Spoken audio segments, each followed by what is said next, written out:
It is the year 361 AD, and for the first time the Roman Empire is still combined and functioning as one political entity. Hey, what happened? What the fuck? That's insane!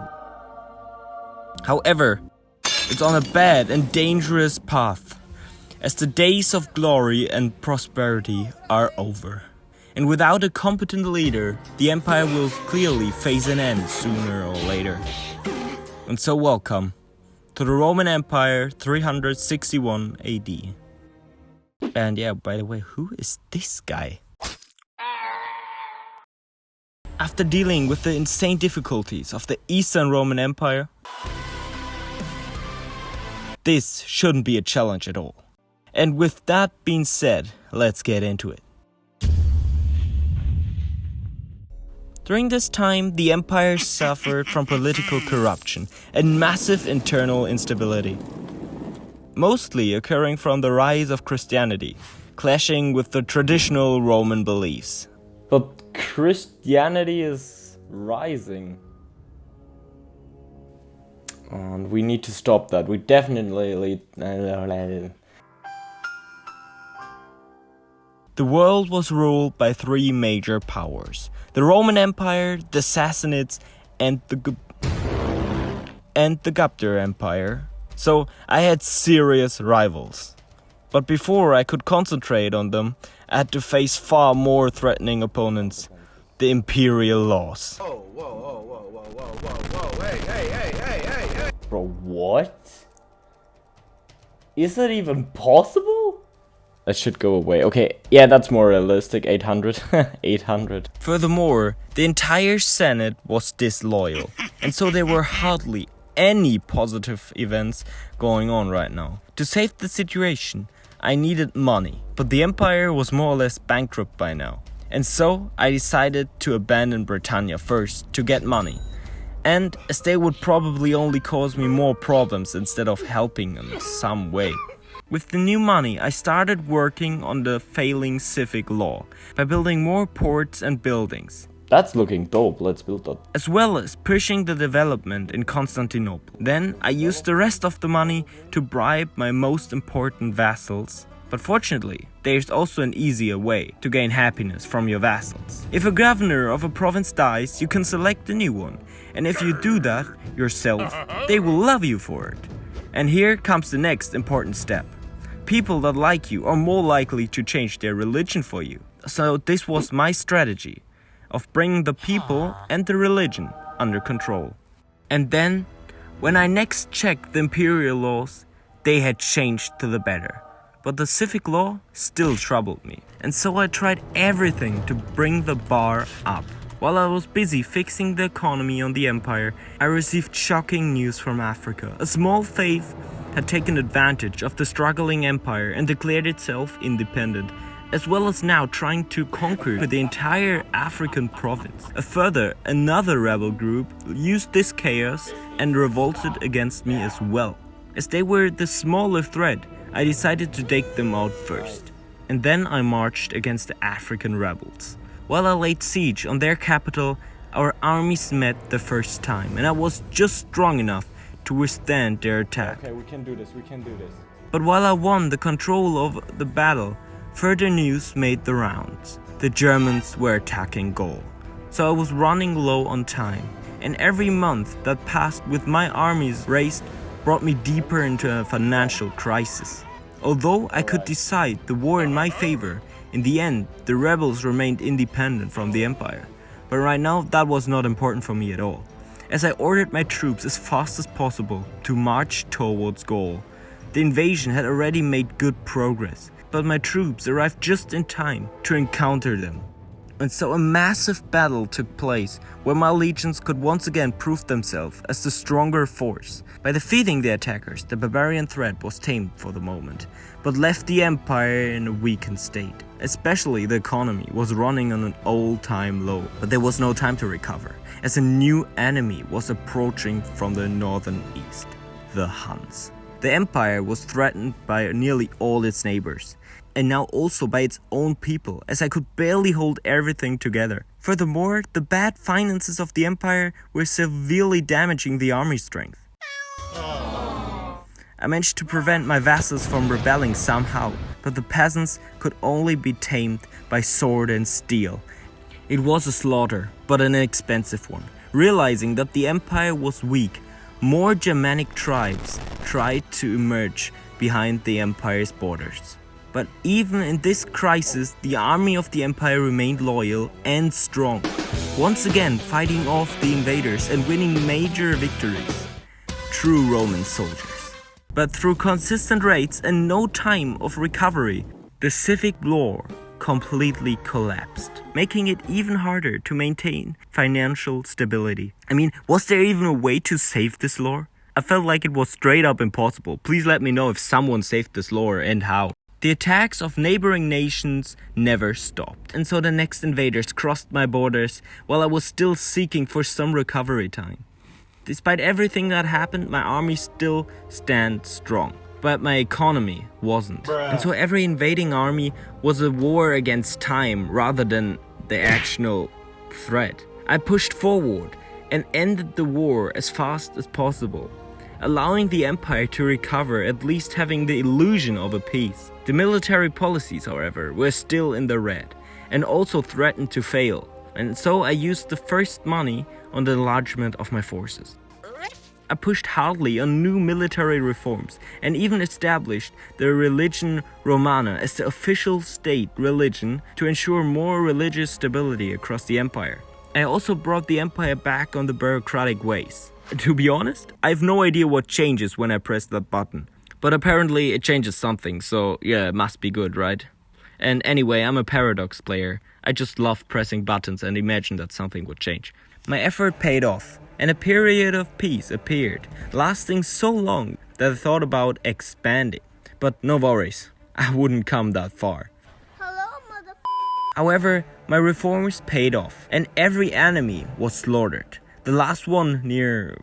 is that Paris? I don't know. Was Paris already founded? Anyway, I had the opportunity to make Rome the capital of the empire once again, but I decided against it, as it was recovering well recently, and therefore I wanted to develop it without major interference. I reconquered the lost territories in Africa and assigned new vassals in important positions to ensure their loyalty and support. Having just recovered, the empire was challenged with a new opponent, brave enough to claim Constantinople, our capital, for himself. No true Roman could allow such a shame, and so I took this seriously and reached out to my most important allies. The attackers were mercilessly defeated, establishing an example of those who dare attacking Rome's most important city.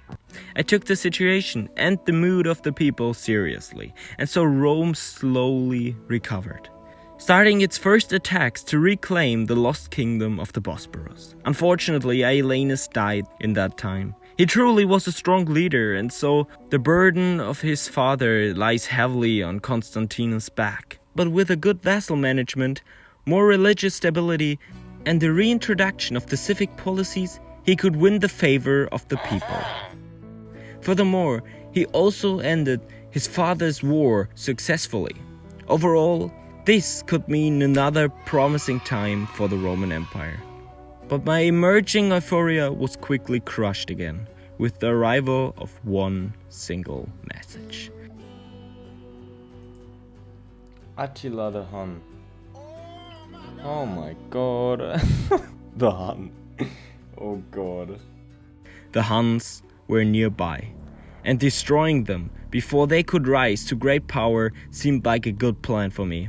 So I started my war, and as always, German tribes came to interrupt. Hello there. Therefore, I only sent my elite soldiers into the war against the Hunnic tribes. And they did their job with astonishing efficiency. But this was necessary, so they could quickly head back to Illyria and helping out in the war against the Germans.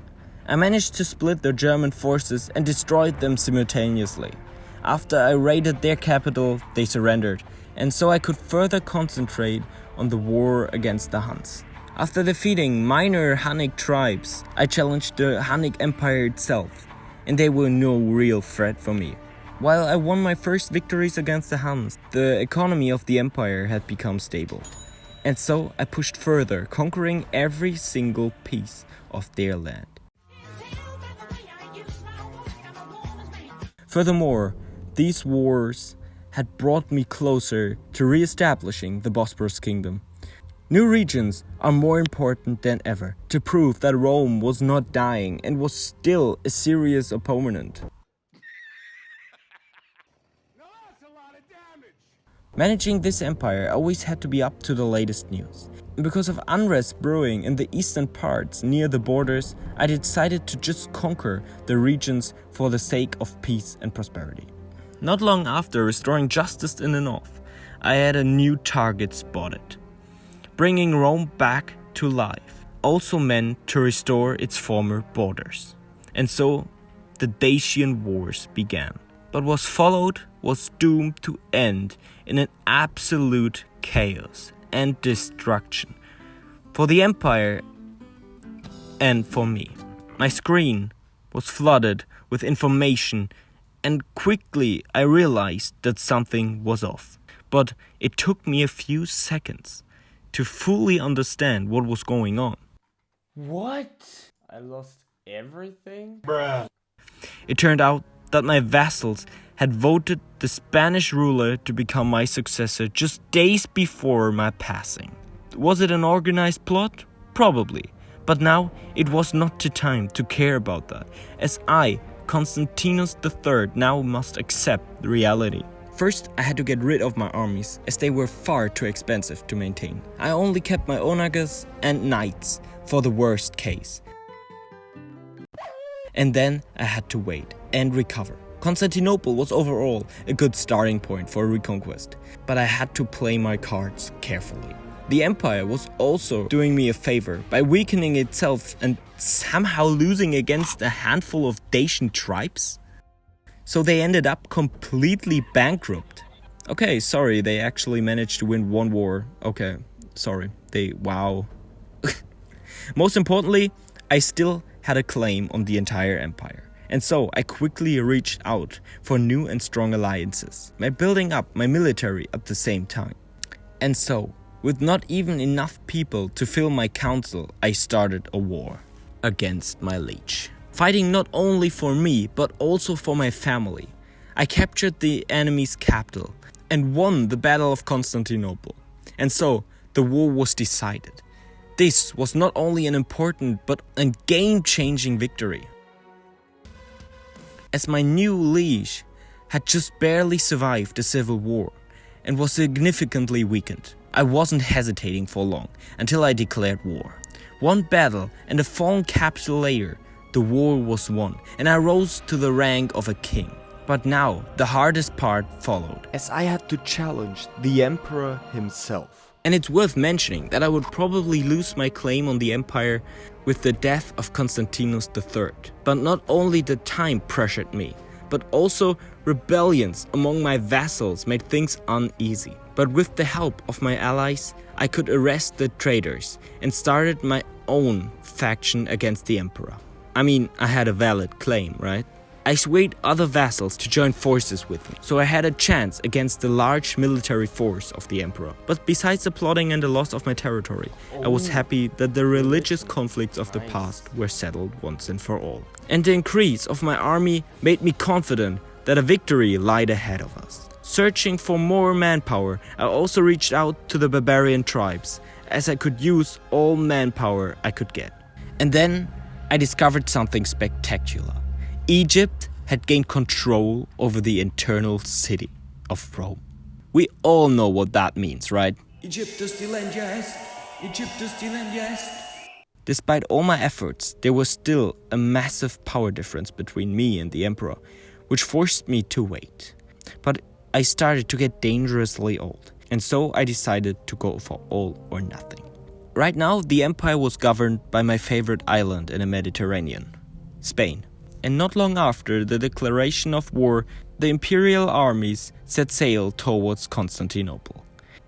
My armies already waited for the Roman forces and conquered enemy land during this time.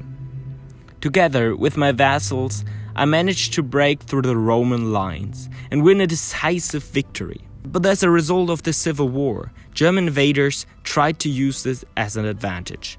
But neither me or the Emperor cared, as the war was going to its final stage. I wanted to end it as quickly as possible, so I set sail towards the Empire's capital. The siege was rough, but in the end the city fell just days before reinforcements arrived.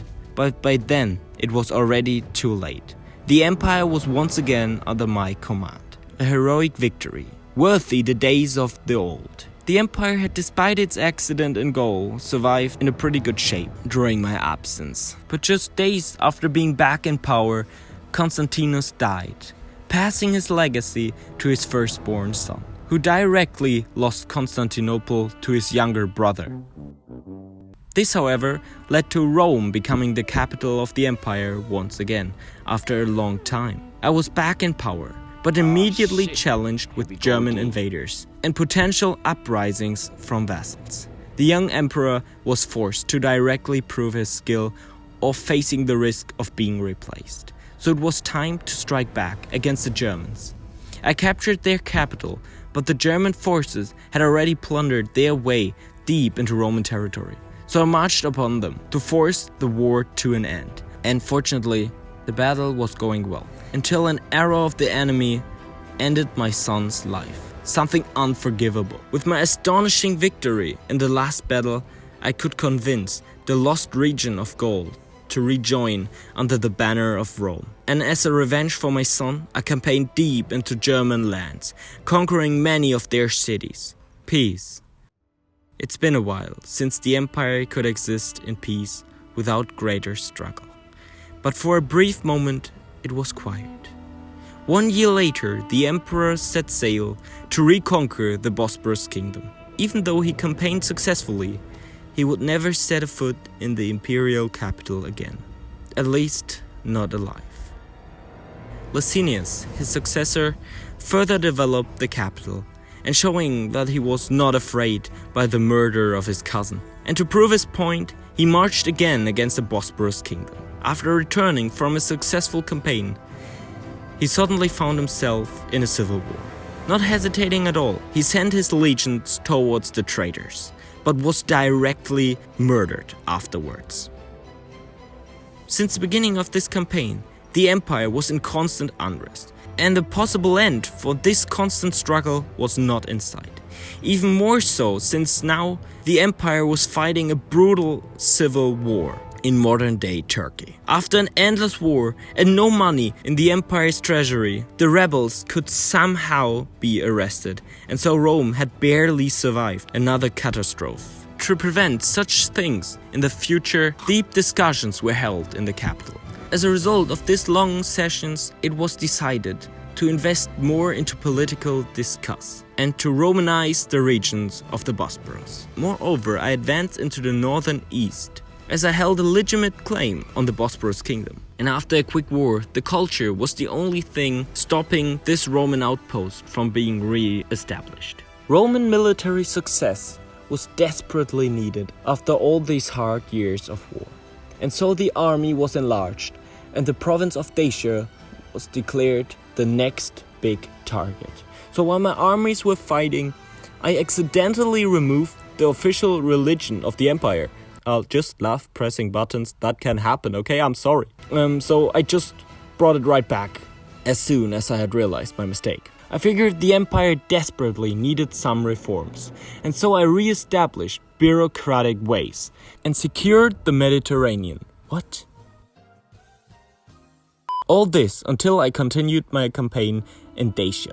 But these Roman days of glories were about to be challenged as Germans once again crossed the border to our land. To protect the Roman people, all legions in the area were merged to deal with the bloody barbarian threat. But after a successful victory, a far scarier thing happened. The Italian Empire showed its presence in the Mediterranean. The legions eventually destroyed the invaders and finished the push into Dacia. Rome was wavering, but still stood strong in the end. To honor this, I almost held a grand sacrifice, but that would not make me better than these barbarian scums. And so instead, I focused on the stability and growth of the empire. Although these were honorable goals, reconquests were almost always interrupted from invaders, which made wars extremely dangerous. But as I cared for the empire and my people, all attacking threats were defeated. Then I destroyed a random pleb in a duel, and quickly declared myself the best duelist in the empire. And to make sure that no one beats me ever again, I pulled my 500 EQ move and died to be undefeated forever. And so, the crown was passed to the next chosen one, who firstly had to prove himself worthy to gain the support of the other vassals. Therefore, he invaded Dacia and successfully reconquered land. But pleasing the Senate is only one part, as the barbarians were not convinced at all. They were not afraid, and respect was an unknown word for them, so they had to learn on the hard way, while I drowned every attempt of them to settle in Roman lands. With the invasions repelled, I strengthened the Roman culture around the Bosporus, and instead of defending, I went all out on attack, reconquering large parts of Dacia, and starting to check out Germany as the Dacian campaign was slowly coming to an end. Rome felt safe and stretched out for former glory, but even harder was the shock when Hunnic armies defeated Roman legions at the Bosporus and eventually ending up winning territory in the eastern north, sending shockwaves throughout the whole empire. This was a punch in the face, and an expensive one.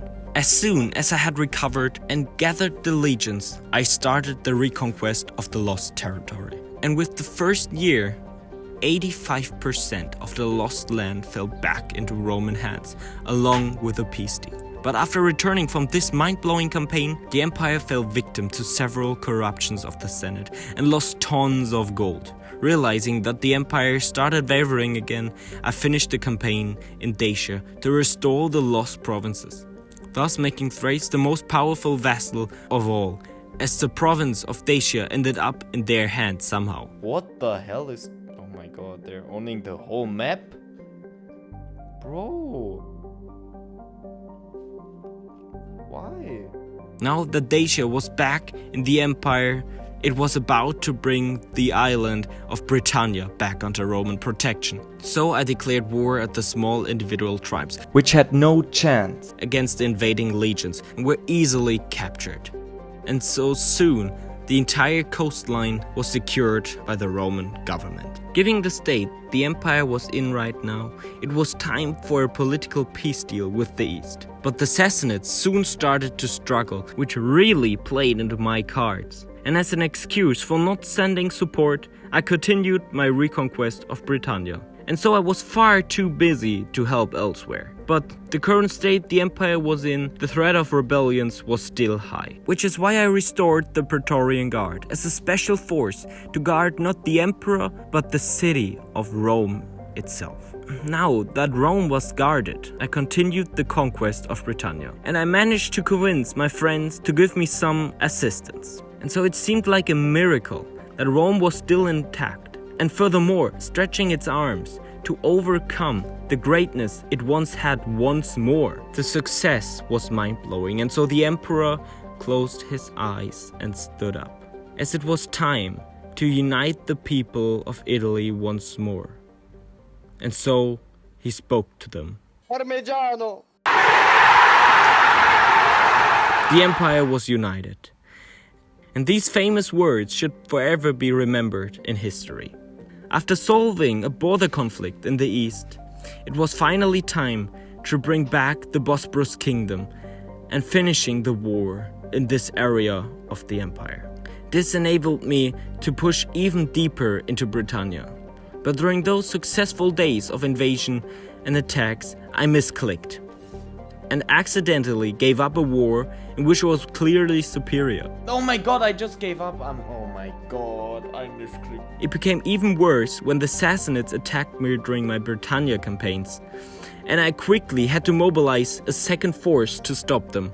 But with the help of mercenaries and my Praetorian Guard to lead the British wars, the East was saved and Britannia reclaimed.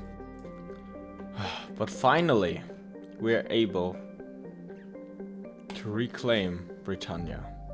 Two major and significantly important victories for Rome.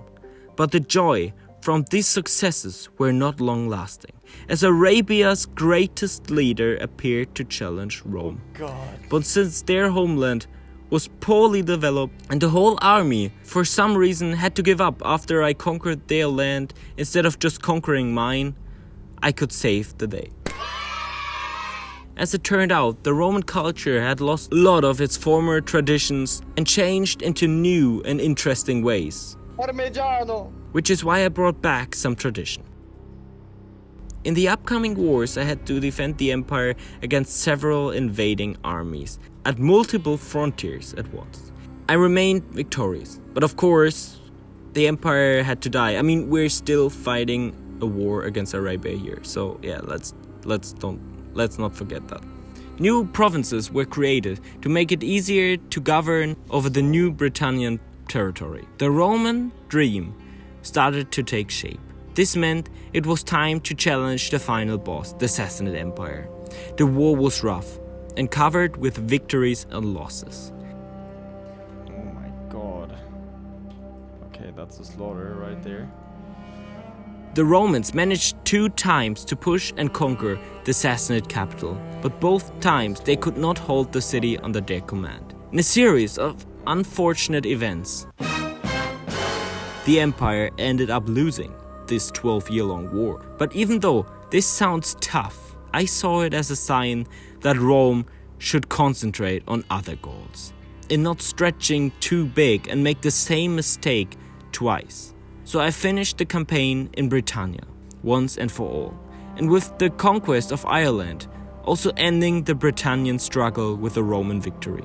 In the end, Rome was triumphing, surviving and even expanding despite several attacks. Rome had managed to secure its ground and lived on into a glorious future, with the strength of repelling armies if they dared to challenge the power of Rome.